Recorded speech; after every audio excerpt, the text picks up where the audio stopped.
숭정제 1611에서 1644 중국 명의 16대이자 마지막 황제로서 묘인 사종, 의종 등으로도 불린다. 즉위 초기에는 전횡을 부리던 환관 위충현의 세력을 제거하고 정치를 개혁하였으나 중기 이후에는 다시 환관들을 중용하여 당쟁이 격화되었다. 그 결과 후금의 침입과 농민반란 등을 촉발시켜 1644년 이자성이 이끄는 농민반란군이 베이징 북경을 점령하자 자살하였다. 중국 명의 16대 황제이자 마지막 황제이다. 이름은 줄검이며 묘호는 청에서는 회종이라고 했으며 명의 유신들이 세운 남명에서는 사종이라고 했다가 뒤에 의종으로 바꾸었다. 중국에서는 사종이라는 묘호가 일반적으로 쓰인다. 숭정이라는 연호를 사용하여 숭정제라고 불리며 시호는 청에서는 장렬민왕제, 남명에서는 소천역 도강명각검 규문분무도님 무효열 황제라고 했다. 1611년 2월 6일 명의 14대 황제인 태창제의 5째 아들로 태어났으며 15대 황제인 천계제의 동생이다. 1622년 신왕에 봉해졌고 1627년 8월 천계제가 후손이 없이 죽자 그의 유언에 따라 황위에 올랐다. 그는 즉위 후에 천계제의 총의를 믿고 전횡을 부리던 환관 위충현의 세력을 제거하여 국정개혁을 단행하였다. 숭정제는 위충현을 평양 봉양으로 유배하고 엄당의 여간을 조사하도록 명하였다. 천계 연간의 황제의 버금가는 권세를 행사하던 위충현은 자살하였고 그의 일당 260여 명이 처형되거나 유배되었다. 그리고 농정의 밝은 서광계를 예부상서로 등용하고 위충현의 탄압을 받던 독림당 인사들을 사면하여 입각시켰다. 원숭헌을 병부상서이자 우부도사로 기용하여 상방보검을 하사하며 요동수복의 임무를 맡겼다. 또한 예수회 선교사인 아담샬 등을 통하여 서구 문물을 받아들여 역법을 개정하고 서구식 무기의 개발을 추진하였다. 하지만 당시 명은 13대 황제인 만력제 이후 당쟁이 격화되어 심각한 혼란에 빠져 있었다. 후금의 침략으로 전비를 충당하기 위한 농민들의 부담이 날로 커지고 있었으며 1628년 이후 연이어 발생한 심각한 가뭄과 쇠로 농민들의 반란이 빈발하였다. 농민들은 부호들의 식량을 탈취하고 관리들과 충돌하면서 폭동을 일으켰으며 점차 명왕조의 반기를 드러내기 시작하였다. 명조정은 재정난을 타개하기 위해 전국의 역참을 폐지하였는데 갑자기 생계를 잃은 역졸들과 식량을 지급받지 못한 군인들이 농민반란에 가담하여 그 규모가 더욱 커졌다. 숭정제는 홍승주, 조문조, 진기후, 노상승, 양사창, 웅문천 등을 잇따라 파견하여 반군을 토벌하려 했지만 성과를 거두지 못했다. 특히 산시에서 일어난 이자성의 농민군은 규율이 엄히 지키고 민생을 중시해 세력을 크게 넓혔다. 숭정제는 천계제와는 달리 매우 검약한 생활을 하며 정무에 힘을 쓰며 명을 다시 부흥시키려 했다. 하지만 그는 의심이 많아 신하들을 잘 믿지 않을 뿐 아니라 성격도 너그럽지 못해 수많은 중신들을 죽음으로 내몰았다.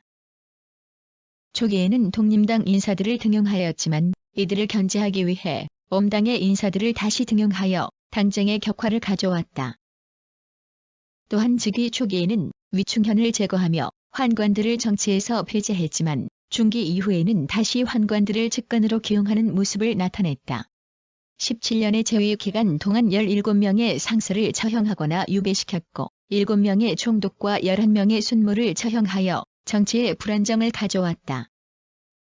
특히 1630년에는 원숭환을 모반 혐의로 처형하여 산하이관 산해에서 후금을 막던 병사들의 이반을 가져와 명을 몰락의 길로 빠뜨렸다.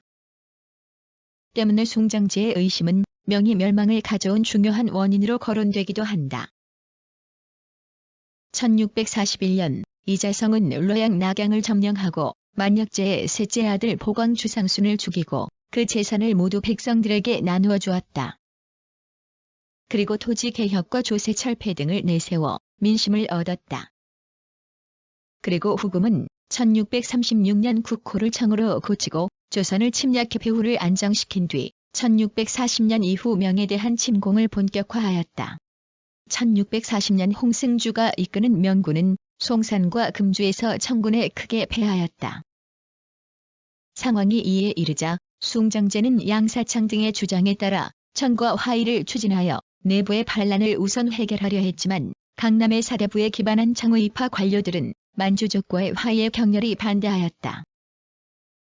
그 과정에서 병부상서 진신갑이 청과 화의를 진행하였다는 사실이 드러나자 숭정제는 그를 처형하였고 명조정은 더욱 혼란에 빠져들었다. 1644년 이자성은 시안사안에서 대순을 건국하고 황제가 되었다. 그리고 곧바로 베이징 북경을 목표로 하여 북벌을 시작하였다. 4월에 이르러 타통 대동이 함락되고 베이징 북경이 위협되는 상황에 이르렀다. 진현과 광시정 등이 난징 남경으로 천도할 것을 권했지만 숭정제는 이에 반대했다. 그리고 오삼계를 평서백으로 삼아 베이징 북경의 방위를 맡겼다. 하지만 신료들은 속속 반란군에 투항하였고 4월 21일에는 베이징 북경이 포위되었다. 결국 1644년 4월 25일 베이징 북경이 함락되자 숭정제는 처첩과 딸을 죽이고 자신도 징산 경산에서 자살하였다. 그의 시신은 창평의 전귀비의 묘에 합장되었다가 청에 의해 황제 묘역의 사릉이 조성되어 안장되었다. 청은 베이징 북경을 점령한 뒤 숭정제를 황제의 예에 따라 다시 장례를 치르고 신민에게 3일 동안 상복을 입도록 하였다. 그리고 장렬민 황제라는 시호를 내리고 묘를 회종이라고 하였다. 당시 청은 산하이관 산해관의 방위를 책임지던 오삼계의 투항으로 대순의 군대를 물리치고 베이징 북경으로 진입할 수 있었다. 숭정제에 대한 장례를 치러 자신들의 입관을 정당화하고 나아가 이자성을 역적으로 몰아토벌하려는 명분을 얻으려 한 것으로 여겨진다. 한편 명의 유신들은 난징 남경에서 황족인 주유승을 옹립하여 명의 부흥운동을 전개하였는데 이를 남명이라 한다. 남명의 황제인 홍광제는 숭정제에게 소천역 도강명각검 규문분무돈 임무효열 황제라는 시호를 내리고 묘를 사종이라 하였다가 의종으로 바꾸었다. 그리고 이대 황제인 육무제 때에는 묘를 위종으로 바꾸었다.